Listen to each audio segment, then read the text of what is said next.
Tere tulemast Hakkab looma koolide unistamispäeva koolitusvideole. Suur aitäh, et sa siin oled.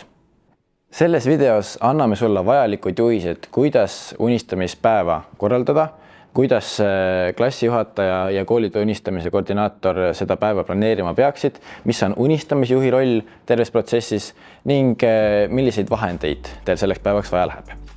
Kuidas sinu kool saab koolide unistamispäeval osaleda? Registreeri oma kool Hakkab looma koolide unistamispäevale 30. aprillil meie veebilehel hakkablooma.ee. Vali oma koolist üks õpetaja või juhtkonna liige, kes oleks teie kooli unistamise koordinaator. Kooli unistamise koordinaatori ülesanneteks on kooli unistamise planeerimine, meie kontaktisikuks olemine, kooli perele info vahetamine ja kindlasti ka igasugustele õpetajatel tekkinud küsimustele vastamine. Ja kindlasti palun tee selgeks ka kooliperele, et just sina oled enda kooli unistamise koordinaator, et nad oskaksid sinu poole pöörduda. Kuidas unistamine koolides siis üldse välja näeb?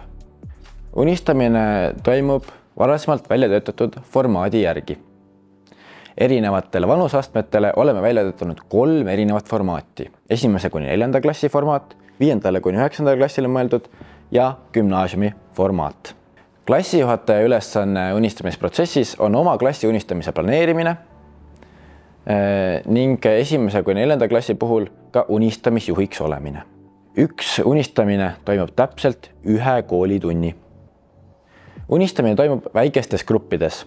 Grupis unistamise eesmärk on see, et õpilased jagaksid oma unistusi üksteisega, õpiksid kuulama ka teiste soove unistusi, õpiksid mõistma erinevusi, aga leidma ka seda ühisosa, mis on see tuleviku nägemus, mis on nendel kõigil ühine. Samamoodi arendab unistamine ka empaatiavõimet. Aga milline see unistamisformaat välja näeb? See on väga lihtne. Unistamisformaat koosneb küsimustest, millele tuleb siis oma grupiga vastused leida.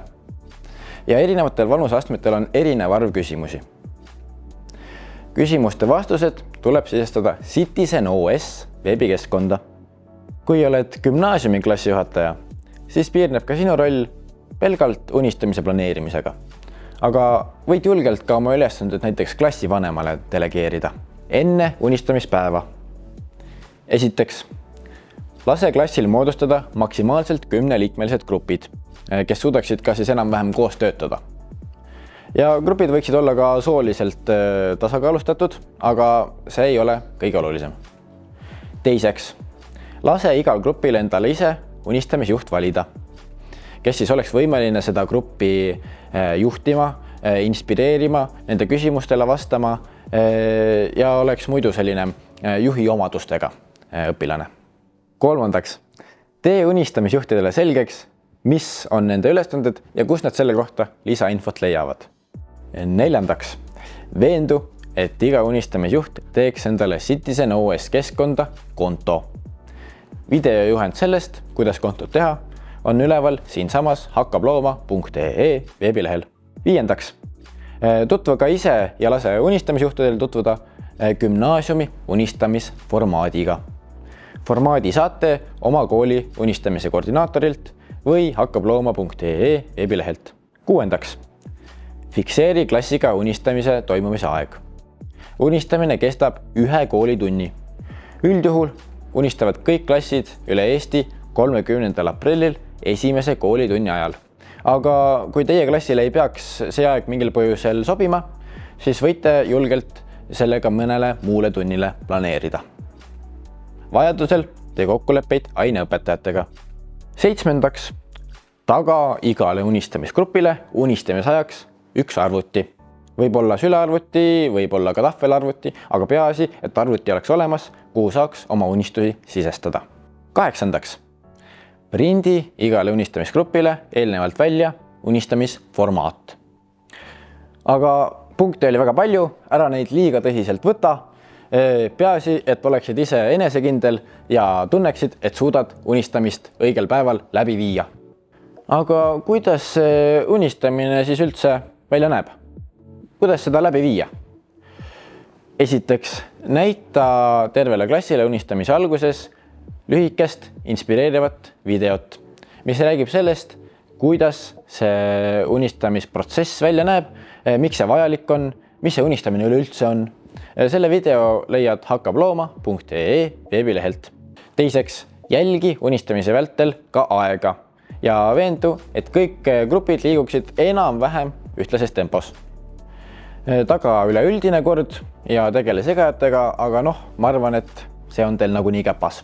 Aita õpilasi, ole valmis nende sisulistele küsimustele vastama. Taga, et kõik grupid tunni lõpuks oma unistused ka ära esitaksid. Küsimuste korral pöördu oma kooli unistamise koordinaatori poole. Aga jäänud on veel üks väga oluline küsimus, et kes see unistamisjuht siis üldse on? Ja vastus on väga lihtne. Unistamisjuht on õpilane või õpetaja, kes juhib oma unistamisgrupi unistamise protsessi ette antud formaadi järgi. Kui sa oled gümnaasiumi unistamisjuht, siis tutvu kindlasti enne unistamist unistamisformaadiga ja tee endale see selgeks. Unistamisformaadi leiad hakkablooma.ee lehelt ning saad selle kindlasti ka oma õpetajalt.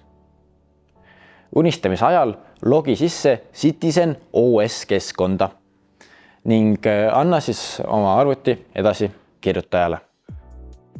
Palu esimese asjana kirjutajal täita kõik kohustuslikud väljad. Sinna tuleb siis panna grupi liikmete arv, grupi liikmete vanused, poiste tüdrukute jaotuvusgrupis ja siis kindlasti ka see kohalik omavalitsus ehk siis lind või vald, milles teie kool asub. Ja teine pool sellest kohustuslikest väljadest on see, kuhu tuleb panna grupijuhi enda andmed. Sinna pead siis panema enda vanuse, soo ja jällegi linna või valla, kus kool asub. Kõige peale pange grupi pealkiri. Selle võite täiesti vabalt valida. Äärmiselt oluline on, et kellegi nime te sinna unistamiskeskkonda üles ei kirjutaks, sellepärast, et kogu unistamine on anonüümne. Teie unistused lähevad hiljem avalikult ülesse. Järgnevalt loe kogu grupile ette sissejuhatav tekst. See tutvustab Hakkablooma projekti, unistamise tähtsust ning sisaldab ka grupi kokkuleppeid, millest võiksite kinni pidada selleks, et unistamine õnnestuks. Nüüd algab unistamine küsimuste abil. Unistamisformaat sisaldab 4 põhiküsimust, millele peate grupiga kindlasti vastused leidma. Lisaks on kõigi põhiküsimuste juurest ka abistavad küsimused. Neile kõigile vastama ei pea, aga võite neid kasutada siis, kui aeg jääb üle või on vaja süvitsi mõnda küsimusse laskuda või lihtsalt ei teki ühtegi ideed, siis need aitavad teil täpsustada igat põhiküsimust. Esimene põhiküsimus koosneb 4 väiksemast osast. Esiteks, kui sa vaatad Eesti elu praegu, mis seal toimub? Teiseks, mis teema on sulle hetkel oluline Eestis?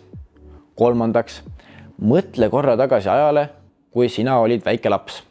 Millised olid sinu unistused? Ja 4, kas need on tänaseks täide läinud? Nende küsimuste eesmärk on õpetada unistajale, et te tegelikult unistate väga tihti, olete terve elu unistanud. Unistamine on tegelikult väga mõnus ja vajalik tegevus ja mis kõige olulisem, et unistused kipuvad ka täituma. Teisele põhiküsimusele eelneb sissejuhatav tekst, mis viib unistajad aastasse 2050. Loe see tekst neile selgelt ette ning vajadusel sulgege sel ajal silmad.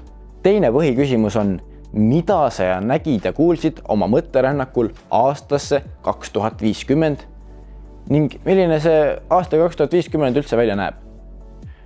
Nendele küsimustele vastamise käigus unistavad õpilased päriselt, millises Eestis nad võiksid tulevikus elada, milline see tulevik üldse on ja kes nemad tulevikus on. Selle küsimuse käigus tuleb oma kujutlusvõimel lennata lasta, unistage täiesti vabalt. Ja taas on toodud ka mõned abistavad küsimused, mis teid sellel vastamisel aitavad. 3. põhiküsimuse jaoks vaatate kogu grupiga tagasi aastasse 2025, olles ise veel oma mõtetes aastas 2050. 3. põhiküsimuseks on, milliseid samme saad sina täna teha selleks, et unistuste suunas liikuda.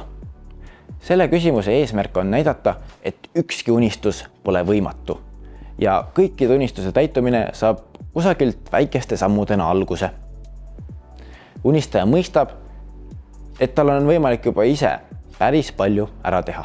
4. põhiküsimuseks on, mis on meie grupi unistuste ühisosa ja mida me koos saame teha selleks, et unistuste suunas liikuda. Neile vastates mõistavad unistajad, milline on nende unistuste tuleviku ühisosa ning kuidas üheskoos oma unistuse täitumiseni kõige parem liikuda oleks. Unistajatel on palju rohkem ühist, kui nad alguses arvata oskavad. Kasutada saab ka kindlasti abistavaid küsimusi. Formaadi lõpus on toodud tänusõnad ja selgitus, mis teie unistustest edasi saab. Palun loe see tekst oma grupile ette. Unistamise ajal on sinu ülesanne tagada, et kõik grupi liikmed saaksid sõna ja kellegi unistused ei jääks kirja panemata. Kui mõni grupi liige ei suuda kaasa töötada, siis palu tal grupist lahkuda. Sinu ülesanne on ka ära hoida igasugused vaidlused. Unistamine ei ole koht vaidlusteks, seda võite hiljem mujal teha. Oluline on leida ühisosa ja positiivsust. Kõik ei pea kõigiga nõustuma, kuid kõigi unistused on ühtviisi olulised. Sellega on sinu roll unistamisjuhina täidetud. Aitäh, et tasud unistama ja kuulasid selle video ära. Soovin sulle imelist unistamist.